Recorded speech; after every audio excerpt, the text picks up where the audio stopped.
बेटा आज हम 10th क्लास में सबक शुरू कर रहे हैं तफहीम इबारत। बेटा ये बोर्ड में सवाल आएगा 10 नंबर का, और मैं ये समझता हूँ कि ये 10 नंबर का सवाल जो है नहायत आसान है। पूरे उर्दू के 10th क्लास के पेपर में सबसे आसान सवाल यही है, तफहीम इबारत। बेटा इसको हम कैसे हल करेंगे आज हम देखते हैं। तफहीम इबारत में बेटा एक इबारत होगी दी हुई, क्वेश्चन पेपर के ऊपर इबारत है और उसके एंड पे सवालात हैं। 5 सवाल आपसे पूछे जाएंगे और हर सवाल के 2 नंबर हैं, यानी आपको 10 नंबर मुफ्त में मिल जाएंगे। करना आपने क्या है, उस इबारत को गौर से पढ़ना है और उसी में से ही आपने जवाब ढूंढ के तलाश करके नीचे लिख देना है। बेटा उसमें आप कोशिश करें कि जो वर्डिंग उसकी है, यानी कि इबारत के अंदर वर्डिंग है, उसको आप यूज़ ना करें, अपने तौर पे अपने अल्फाज में उसको लिखने की कोशिश करें। लेकिन तारीख की कोई गलती ना करें, जो डेट लिखी हुई है वही लिखें और जो नाम वहाँ पे इस्तेमाल किए गए हैं वही नाम आप इस्तेमाल करें। बेटा देखिए, सबसे पहला काम जो मैं आपको बता रहा हूँ और समझा रहा हूँ वो है आपका साइड हाशिया, मार्जर लाइन। आप जब भी आंसर शीट को तैयार करते हैं तो सबसे पहले मार्जर लाइन उर्दू में जरूर लगा लिया करें, दोनों तरफ लगाएं। और ये हाशिया या मार्जर लाइन 1 इंच चौड़ाई की होनी चाहिए। स्टील का जो प्रॉपर स्केल है उसके मुताबिक तकरीबन 1 इंच चौड़ाई की आप दोनों तरफ साइड हाशिया मार्जर लाइन लगा लेंगे। बेटा उसके बाद हमने क्या काम करना है, शीट के टॉप से सवाल को शुरू करेंगे, सवाल का नंबर जरूर देंगे और नंबर वही होगा जो क्वेश्चन पेपर में दिया होगा।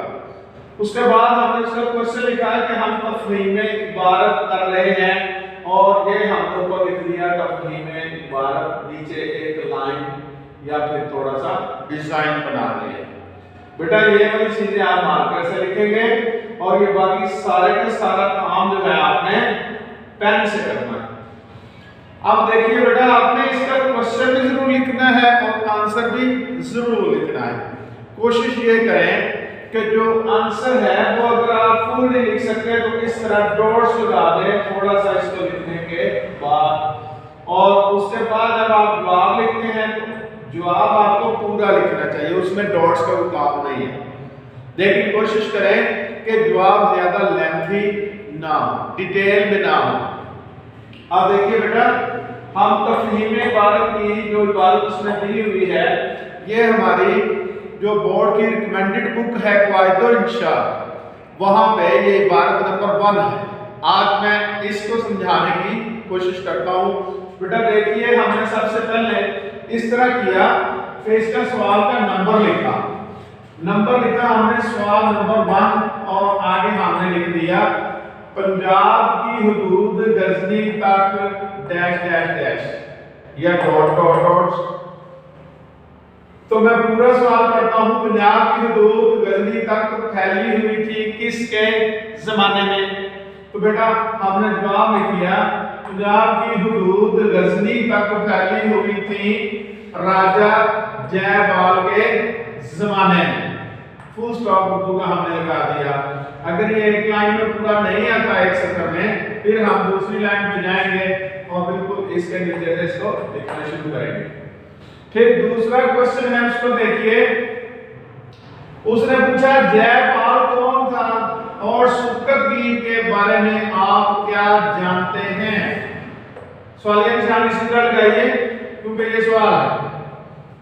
अब जवाब में हम लिखा जयपाल पंजाब का राजा था और सुक्कतगीर गजनी का हुक्मरान था।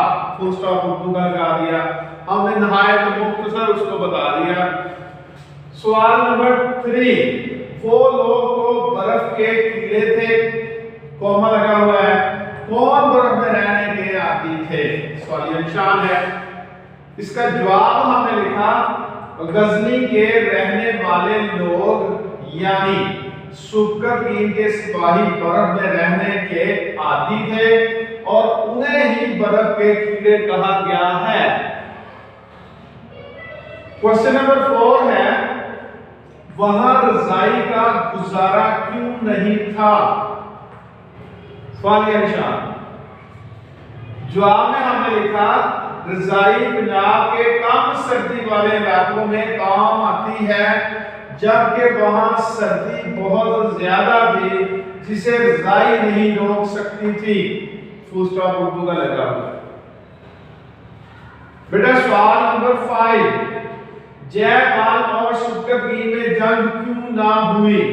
सवालिया निशान है। जवाब में हम लिख रहे हैं बेमौसम बर्फबारी की वजह से सर्दी बहुत ज्यादा बढ़ गई जिसकी वजह से जयपाल और सुकरकीन में जंग ना हो सकी। फुल स्टॉप उर्दू का लगा। बड़ा इसका एक बार आप स्क्रीनशॉट ले लें या इसको रोक के तो देख लें वीडियो को, किस तरह हमने सवाल और जवाब की तरतीब रखी है। इसी तरीके से ही आप लोगों ने इसको हल करने की कोशिश करनी है। बेटा ये 10 नंबर इंतहाई आसानी से आप लोग हासिल कर सकते हैं और 10 में से 10 नंबर ही मेरे पढ़ाए हुए बच्चे हासिल करते हैं। आप लोग कोशिश करें कि सारे के सारी जितनी भी तफहीम इबारत दी हुई हैं वो सारी एक बार ज़रूर पढ़ लें। मेरे लिखे हुए नोट्स निखारे उर्दू से इस्तिफादा हासिल करें या फिर चैनल है मेरा यूट्यूब पे उर्दू विद रज़ा, वहाँ पे आप लोग देख सकते हैं। अपने टीचर एम रज़ा को इजाज़त दीजिए। अल्लाह हाफ़िज़।